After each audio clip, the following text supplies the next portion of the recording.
What's going on, Tar Heels? Alan here, one half of your Hill brothers, doing the scouting report alone. Well, not alone. I have Christian Gravis of the Ricchmond Spiders. He's going to help guide me through this thing, but my brother is missing, as you can see. So we're going to get into this thing. Christian, tell us a little bit about yourself, what you do for the program, and we'll get started. Sure. First off, thanks for having me. Really appreciate it. It was a cool call. You called me this morning to ask me to be on. I was really excited because, I'm the sports information director for Richmond football. And so any opportunity I have to talk about the Spiders is always going to be one that I'm going to take. I've been with Richmond now. This will be my fourth season with the football team. I started in the spring, so I get mixed up 4th versus 5 because it'll be the 5th lacrosse season. So I handle football and men's lacrosse. So anything played at Robins Stadium, anything with a helmet, that's me. So really, boots on the ground, day to day, seeing the team, going to every training camp practice, talking to Coach Huseman every week, just different things like that, exchanging depth charts with the opposing team, all the bio information, website information, photo, video, really you name it, especially at a school of our size. At a mid-major school, you're going to have a guy like me who does quite a bit of things. So I really enjoy it because it really gives me access to a lot of cool stuff. Well, here's a question that literally just hit me. You said exchanging depth chart information. Did Coach Belichick exchange a depth chart? Yes. So the way that it works is I take our depth chart to Coach Huseman every Monday morning at about 8:45, 9 a.m., right around then. He makes any adjustments from the week prior that he wants that are going to show up in the next week's game. I take those, send them to the opposing team's SID, then they send me one back. So there's never any direct contact with, of course, Coach Belichick or anything like that. But I'm getting it through the SID. I will say, though, that at the very top of this week's depth chart from North Carolina, it said unofficial depth chart. I asked my contact over at UNC, is there an official one? And he had mentioned that this was the one that they were going to use, and there were no changes from the week prior. So our coaches were able to watch film, look at the depth chart, and really get a good sense of who they're going up against. Oh, well, that's I'm kind of surprised. I didn't know UNC would put out. Well, I guess it's unofficial, so it's not really official. So that's interesting. That's always fun. It is like these coaches, they watch so much film on their opponent and broken down every game, and the QCs that are working alongside the coaches and position coaches do such a good job breaking down that film that I almost laugh sometimes about the depth chart, because really, you could put my name on there and it's not going to make a difference. I'm not going to play in the game. So, these guys watch film, they know who the personnel is. It's really, they're not scouting based off a depth chart. They're scouting based on, the film that they've watched. Yeah, and that's going back to TCU. That was a funny thing. I was listening to the TCU head coach. Like the TCU head coach, he was straightforward. He was like, man, this guy got hurt in practice. We don't know if he's going to be here. This guy's hurt. This guy's definitely playing. This guy's definitely playing. And UNC was like lockjawed, airtight. Nobody knew. Yeah, and he just couldn't believe it. It's like there was no exchange of information from what I've read and heard. What's the feeling around Richmond with having the opportunity to play against Bill Belichick? Yeah, so and the Tar Heels, of course, or Bill Belichick being the head coach. Yeah, so obviously, these schedules come out years in advance. We had UNC on the schedule well before I even started working at Richmond, and I've been here for 4 years now. So when the news came out that Coach Belichick was going to be coaching the team, I think there's obviously that little bit of additional buzz, and guys look at that date on the calendar and maybe circle it. But really, these guys are professionals, and they take the same approach to every team, whether you're playing Lehigh, whether you're playing Wofford, whether you're playing North Carolina.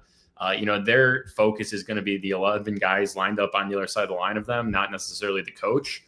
So they've done a really good job of really kind of, drowning out the noise that comes with, their friends, their professors, their parents even asking, oh, what's it like going up against Coach Belichick? Or, what are you planning on? It's no different really for these guys than any other, opponent that you'd have on any given week. Granted, though, I will say it's cool. I'm going to say it from my perspective. It's cool. When I was, growing up, and still I'm a big Bills fan. And so I watched Bill Belichick torment my Bills for years. And so to say that someday you were going to be on the field after a football game and Bill Belichick would be on the same field, it's something that you don't really plan on or think about. And I'm sure for these guys playing in the game, and the coaches as well. You don't really think, in your career, you're going to go up against a coach like Belichick. But more than anything, I just think it's cool. It's great exposure for our guys having this game on ACC Network. And it's just really good for growing the Richmond brand and getting Ricchmond Spiders football out there. Being in the Patriot League now, William & Mary is going to get added next season, and they're technically, further south than we are. But really, right now, we're the southernmost Patriot League team, and we're still recruiting heavily in the Carolinas, in Georgia, places like that. So to be able to have a game on ACC Network in that area, it does so much for the programming and getting our name out there. I heard in the press conference, you guys had a wide receiver hurt. It sounded like it was bad. Is he okay? Jaden Fair, wide receiver, he got hurt late in the game. He's not going to play this week. Yeah, I heard that press conference you sent me to. I heard the quarterback was referencing him, and I don't. What the depth chart don't matter to me. I just, as a human being, you could tell in his face he felt bad, so I just wanted to check on him. Yeah, absolutely, absolutely. Give me some, if you can. Give me some names if they're called frequently, and that can be offensive, defense, or you can do both if you want to. If we hear those names of your players being called, that would signal a bad day for UNC. Camden Bird, defensive end. Yep, I heard about him.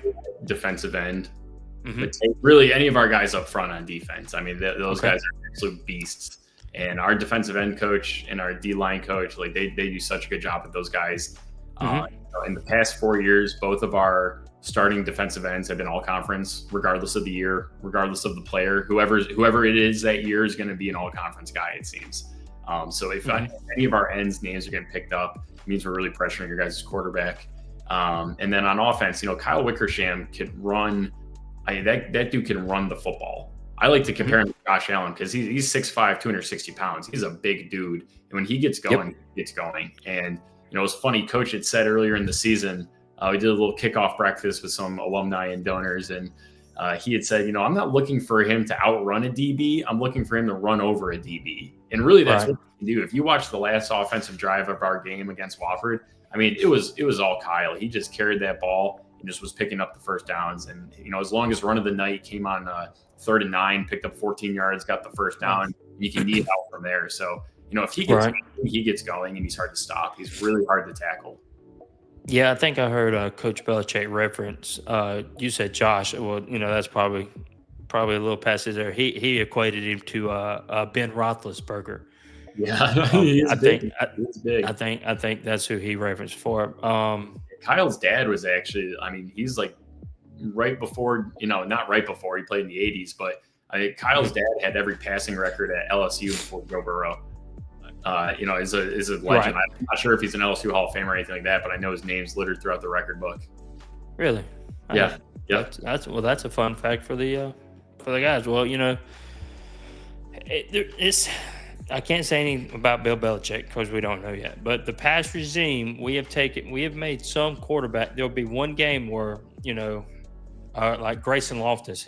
He played for Charlotte, but he played for Duke last season. He came in, and North Carolina's defense made him look like he should probably be in the running for the Heisman.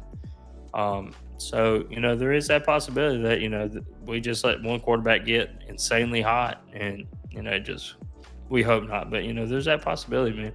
There always is. Always. How are y'all stacking up in your conference? Y'all got a good outlook for this season? We're going to make a run for it. We were picked to finish second in the league.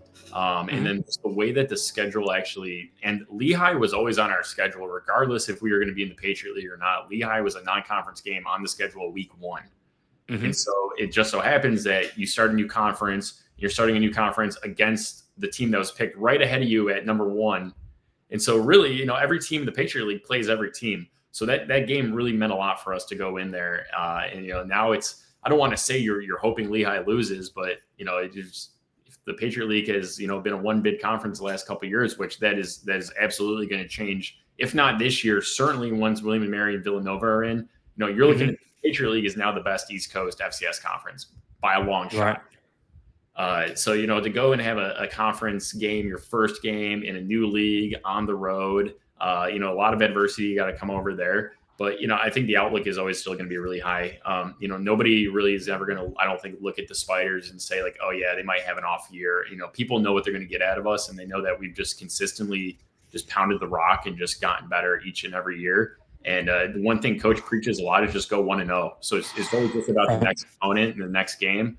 And then just like the little things, just, what little things can you do to take care of yourself and give yourself the best advantage to go out each week and compete. So the outlook is certainly always high, no matter what, no matter who the opponent is, no matter what conference we're in. The last 2 seasons, we've started 0-2, and we've went on to win conference championships and make the playoffs and be successful there. So, the door is never, ever, ever, ever closed on the Spiders for any reason. This team always, at least that I've watched, has always found a way. If I'm not mistaken, the last time Richmond played UNC, Richmond beat UNC.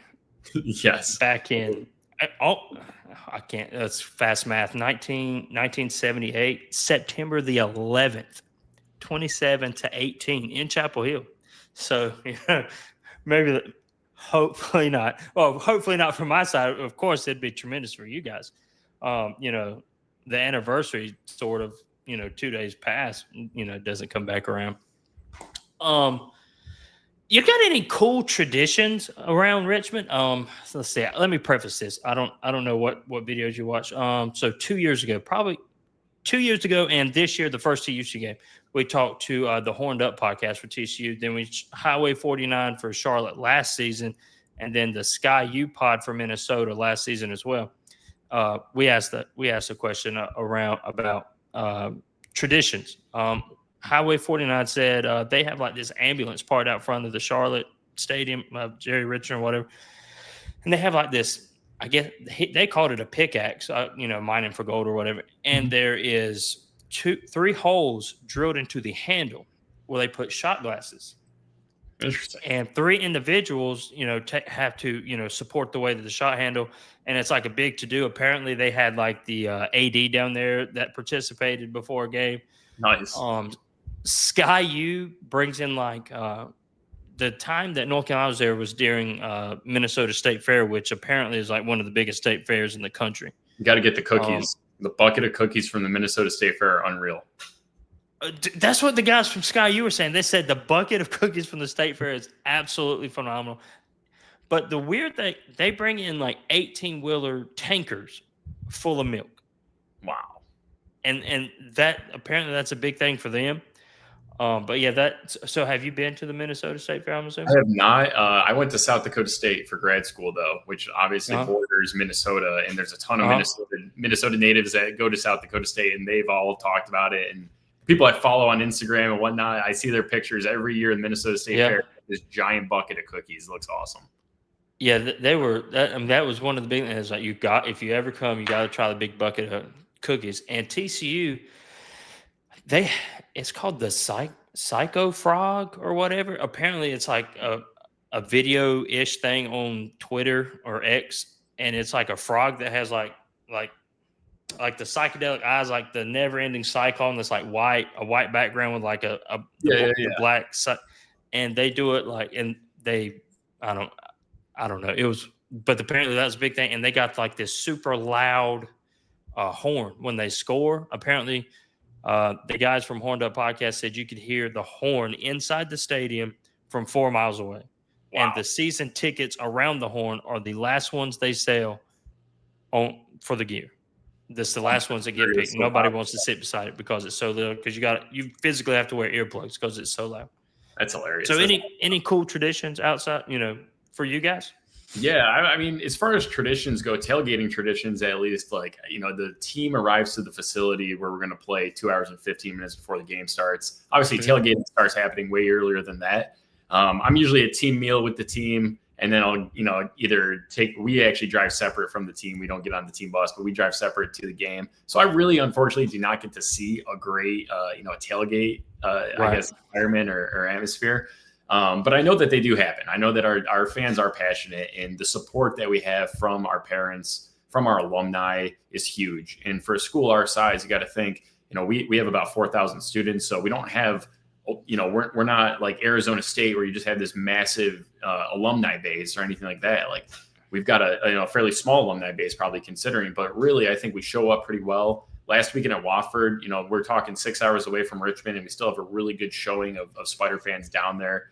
And it's the same ones every week, really. You see the same people that show up to the coaches show every week. They show up to the games every week, and they're really loyal. I think if I've learned anything working at Richmond, it's just that like loyalty means something. And we've certainly got loyal fans. Something new, based off this loyalty that we've started this year through our alumni office and our Spider Athletic Fund, which is the stewardship donor arm of Spider Athletics, is these alumni meetups that are happening before all the road games. Not only is that introducing our fans to Patriot League cities and towns, but it's also just giving them an opportunity to get together and to celebrate. I drive a truck, so if I'm ever in a tailgating situation, people usually just gravitate towards me because I got a flap, in the truck. But you have like a great setup per se for a tailgate. This is almost the tailgate, and it's opportunity to go and connect with Spider fans and alumni before the games. And so we've got one this weekend at Carolina Brewery. We had one at Lehigh. Okay. And so we'll do them every week. It's a really good showing of just Spider supporters that are just excited to come and watch these games. And I'm expecting a big crowd for this week's, just given the opponent. Right. Well, yeah, tell you people, North Carolina started this whole thing, Chapel Thrill. So it's for every home game out in front of Wilson Library. There's games for kids, tailgating opportunities. I can't remember his name. Good gracious. Anyway, there's a pregame concert. Then after the concert, the marching band will play out in front of Wilson Library. Then out in front of the student section, there's like a Coca-Cola fan zone. They've whatever Bill Belichick done, they have revamped the entire tailgating atmosphere around UNC, which is good to hear because honestly, there was no like choreographed tailgate. There's a lot of there's plenty of spaces to have it, but up until this season, it's never happened. But for whatever reason, UNC really got behind, Belichick, or Belichick said, "Hey, some things got to change." So yeah, I mean, I know there was a lot of TCU people that I think Chase Rice was the concert before TCU. Nice. Our fans would appreciate just walking around and taking in the atmosphere. I don't suspect there's ever any bad blood between North Carolina and Richmond. We don't see each other very often, but I will say the last time that Richmond played in North Carolina, our men's lacrosse team won our first ever NCAA tournament game. So we've had good luck recently down there. Yeah. Well, that's good. Wow. That's awesome. Go check out Franklin Street. Of course, it's going to be, a ton of North Carolina. I would hope there's a ton of North Carolina. There's no telling. The build up to week one, then honestly, the absolute letdown that week one was for UNC. There's no telling. I would assume the student section was absolutely full. Yeah. I would assume it would be full again, but there's no telling.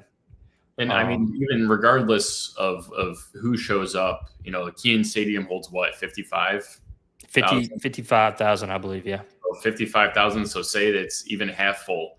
I mean, the past 2 weekends we're playing at Lehigh and Wofford. We're probably looking at, the recorded attendance is around 4,000 for each game. But I'd be surprised if there was 4,000 people at those games, to be honest. So these guys are really excited to go in and play in a big stadium and just the boom of the noise and the band and the fans. And it's almost a surreal moment. I can say just for myself being down on the field and not even playing. So I can only imagine going through the players' minds. I do know that they're just super pumped up and excited for this opportunity to go down there and just play. And really, we're not looking at the coach. We're not looking, we're really just looking at the team that's across from us. And we're looking to go out and just play hard and make plays and give it our best effort. Coach Huseman said after practice today, the margin for error in these games is zero. If a ball is thrown your way and you can intercept it instead of just getting a pass breakup, you need to intercept it. If there's a guy past you and you can get an arm on him, you better get 2 arms on him and tackle him. The margin for error, these, when you have the FCS, FBS matchups, I've learned in my experience in a couple of these games, we've played Virginia twice and Michigan State once have been FBS games since I've been with the team. And it's really not, I don't think it's football IQ. I don't think it's necessarily skill that's the difference. It's height and weight. I mean, if you have a 6'5" wide receiver, we have a 6 foot or a 5'11" corner that they're going up against. Right. There's going to be size mismatches. And it really, if you give anyone on our team 50 more pounds and 6 more inches, they're at that level, straight out of high school for sure. Yeah. Well, luckily, I don't think UNC has any wide receivers over 6'3". So, I mean, there you go. We'll take it. I think there's only one wide receiver that's over 200 pounds. Really? Wow. Yeah, so, and that's surprising for but UNC. What that means though is another advantage is these guys are going to be lightning quick. They're going to be fast. You would think so. Yeah. There's not a lot of our fastest guy, Chris Culliver. He was hurt in the Charlotte game. One of the safeties, he was stood up and wasn't getting no more yards, and it stood him up, picked him up, twisted him, and just slammed him out on his left shoulder. And there's no report of what kind of injury it was. He didn't come back. Oh, and when are y'all traveling down? So we'll leave Friday. So like I said, we always drive separate. Our radio and kind of the media team drive separate down. And that's just because our sideline reporter's got, he's got a day job. Our analyst has a day job. I mean, everyone's obviously got a day job, but some of us have jobs outside of Richmond, myself being one of them, but, some of the people that we go on these trips with. So we would drive separate. We'll go down there. We'll, go grab dinner somewhere. Usually like to ask the team doctors if they're interested in coming with us, because one of the team doctors actually played for our team in 2000, I'm pretty sure he was a team captain. Really good dude. So, we'll drive down like Friday and go grab dinner, and then Saturday morning wake up, usually eat with Coach Huseman breakfast, and just it's usually sometimes it's a little silent, but that's just because I think everybody's preparing and kind of getting in the zone. Right. But do y'all eat? I'm assuming y'all eat like at the hotel, or do y'all disperse? Do y'all go like coach it before the game? Y'all go somewhere? So no, I would say before the game, the team is in the hotel. Coaches are all in the hotel. They're doing meetings. They're doing walkthroughs. And then after the fact, they'll get on the team bus. We'll get in whatever vehicle we're taking that week and then drive to the facility at the same time. I'm a caffeine addict, so I always got to stop and get some coffee because hotel coffee usually just doesn't do it for me. Have you tried Ghost? It's an unofficial sponsor of the Tar Heel podcast, of the Hill Brothers podcast. Unofficial, but now if they want to become official, I'm all for it. Energy drink? Yeah, the Ghost energy drink that you can find at most major convenience stores. Okay. Man, 200 milligrams of caffeine. My brother-in-law will be really into that stuff. I know he's big. It is perfect. Yeah. Yeah. Good stuff. They're fantastic. I thoroughly enjoy them. My wife says it's going to kill me one day, but we'll see. Yeah, YOLO. Yeah, that's it, man. Well, safe travels, man. I hope y'all come down. I hope y'all do well. And I hope y'all lose by 1 point and not like. We appreciate you. Yeah. Regardless, I think it's going to be a great game. I'm looking. Yeah, I hope it's a great game and everybody just comes out healthy.